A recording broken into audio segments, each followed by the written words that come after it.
ఈ సంవత్సరం తొలి ఏకాదశి జూలై 16వ తేదీ రాత్రి 8:30 గంటలకు ప్రారంభమై జూలై 17వ తేదీ రాత్రి 9 గంటలకు ముగుస్తుంది. ఒక ఏడాదిలో వచ్చే 24 ఏకాదశుల్లో ఆషాఢ శుద్ధ ఏకాదశిని తొలి ఏకాదశిగా పిలుస్తారు. దీనికే శయనై ఏకాదశి అని, హరివాసరమని, పేలాల పండుగ అని పేరు.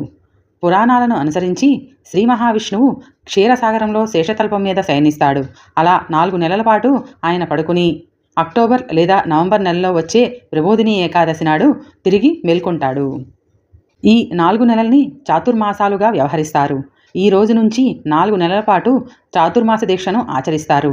ఈ 4 నెలలు స్వామివారు పాతాళలోకంలో బలిచక్రవర్తి వద్ద ఉండి కార్తీక పౌర్ణమి నాడు తిరిగి వస్తాడని పురాణగాథ. అయితే విష్ణుమూర్తి యోగనిద్రలోకి వెళ్తాడని పెద్దలు చెప్పగానే నిజంగానే దేవుడు నిద్రపోతాడా అని ఒక సందేహం కలుగుతుంది. విష్ణువు అంటే సర్వవ్యాపి అని అర్థం. అంటే విష్ణువు అనే పదానికి అంతర్లీన